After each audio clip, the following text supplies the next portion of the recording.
Le drapeau palestinien, c'est pas le drapeau du Hamas. Le kéfier, c'est pas un vêtement porté par les terroristes. Il faut qu'on arrête avec ça. Ces raccourcis sont insupportables. Être contre l'État d'Israël, est-ce que c'est être antisémite ? Non mais c'est fou où on en est aujourd'hui. Il y a des juifs qui sont contre l'État d'Israël. Il y a des étudiants juifs qui sont parmi ces étudiants à Sciences Po. Bienvenue sur Das Polémique. Aujourd'hui, je vais vous montrer plusieurs séquences liées à l'actualité qui révèlent le traitement médiatique déséquilibré autour des morts dans le conflit israélo-palestinien.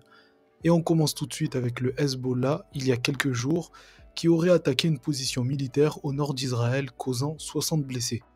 Oui, absolument. 60 blessés, sans doute plusieurs morts. On parle de 4 blessés dans un état désespéré. On le sait désormais, c'est une position militaire qui a été attaquée par le Hezbollah dans une attaque qui est l'attaque la plus grave depuis le 7 octobre, depuis que le Hezbollah a commencé à bombarder quotidiennement le nord d'Israël. Cette position se trouve effectivement assez profondément en territoire israélien. Elle se trouve en fait entre Haïfa et Tel Aviv. On parle donc de l'attaque la plus meurtrière depuis un an, avec potentiellement 60 blessés et 4 morts. Alors on ne va pas comparer aux morts palestiniens, mais cette donnée permet de mieux apprécier la gravité de cette attaque. Ce qui est important, c'est de préciser qu'il s'agissait d'une position militaire et que les blessés sont donc exclusivement des militaires. Parce que 24 heures plus tard, un refuge palestinien abritant des civils a été bombardé en pleine nuit, brûlant vifs femmes et enfants.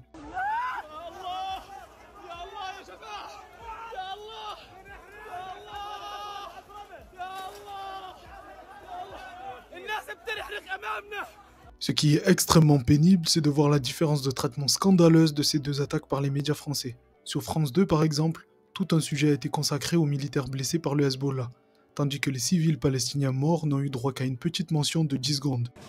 À l'étranger, ce sont 4 soldats israéliens qui ont été tués par une frappe de drone du Hezbollah. Ça s'est passé hier soir sur une base militaire dans le sud du pays. Il y a également 60 blessés. La panique devant l'hôpital de Haïfa. Sur ce brancard, un soldat blessé par une frappe du Hezbollah. Toute la nuit, ambulances et hélicoptères ont été dépêchés vers la ville de Benyamina, au nord d'Israël. Il y a des dizaines de victimes à évacuer. Une base militaire où s'entraînent de jeunes recrues de l'armée israélienne vient d'être visée par un drone kamikaze lancé par la milice chiite. Le bilan est lourd, 4 morts et plus de 50 blessés. Des hommes très jeunes. Les 4 victimes avaient toutes 19 ans. Et puis, image à Gaza où des bombardements israéliens ont fait plusieurs morts la nuit dernière. Il y aurait de nombreux blessés. Tsahal affirme avoir effectué une frappe visant un centre de commandement et de contrôle.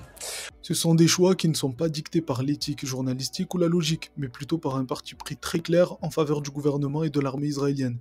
Un parti pris que l'on peut constater depuis des mois, notamment dans la manière dont les médias mettent un nom, un visage et une histoire derrière chaque mort israélien, contrairement aux autres, qu'ils soient palestiniens, libanais ou congolais.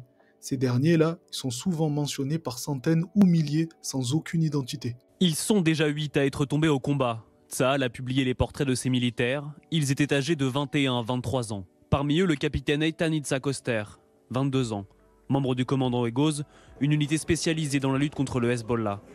Ses funérailles étaient organisées hier à Jérusalem, en présence de sa famille et ses amis. Je tiens à présenter mes plus sincères condoléances aux familles de nos héros tombés aujourd'hui au Liban. Que Dieu venge leur sang. Le fait de ne pas faire la même chose pour les autres, qui sont des civils et non des militaires, ça montre la hiérarchisation faite par les médias occidentaux. Les mêmes médias qui condamnent toute critique envers Israël ou un propos qui est pro-palestinien, mais qui en même temps laisse passer des propos délirants et dangereux tenus par les sionistes à la télévision. Ces jeunes soldats qui se comportent de manière pas très reluisante dans ces maisons dans lesquelles ils fouillent, que répondre à ceux qui vous disent « mais ça, c'est pas l'armée la plus morale du monde », comme on le dit souvent, c'est trop brutal, c'est trop de destruction dans cette partie du sud du Liban. Grâce à cette exposition sur les réseaux sociaux, ils vont être jugés. Alors, moi, personnellement, avant de parler de ces soldats, je vais juste dire que il y a civil et civil innocent, c'est pas la même chose. Ok, un civil n'est pas automatiquement innocent. On l'a vu à Gaza avec les civils qui sont passés avec les terroristes vers les kibboutz frontaliers le 7 octobre. On le voit au Liban avec ce que j'appelle moi les collabos. Lorsque vous combattez les nazis, vous combattez aussi les collabos. La première chose à se demander, c'est pourquoi un officier du renseignement israélien est quotidiennement invité à déverser sa propagande clairement sioniste. Est-ce qu'après ça, LCI, comme BFM TV, qui invite sans cesse Olivier Rafovitz, va nier qu'elle sert les intérêts du gouvernement israélien? Olivier Truchot, lui, il a bien eu le culot de nier. Donc je ne vois pas comment Darius Rochbin de LCI pourrait en faire autrement. Bref, il y a quelques jours, une autre actualité est passée presque inaperçue, malgré la gravité des faits. L'armée israélienne aurait à minima blessé des casques bleus au Liban.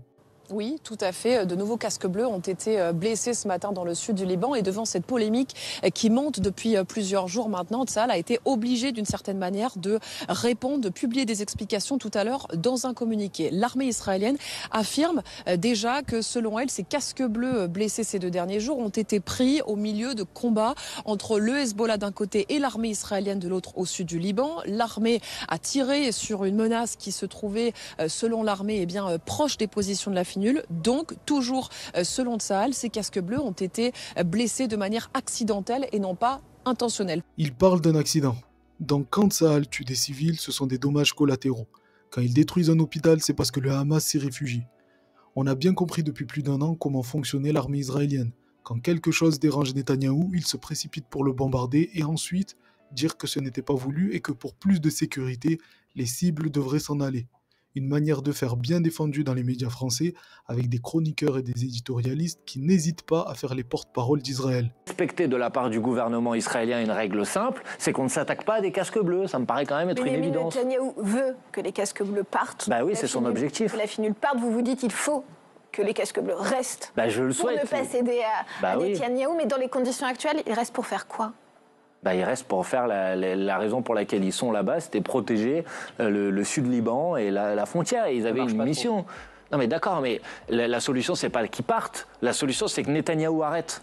Je ne sais pas comment le dire, je peux le redire 4 fois, 5 fois. C'est très grave et c'est très inquiétant, parce que ce genre de séquence se multiplie dans les médias en général. Tout est inversé.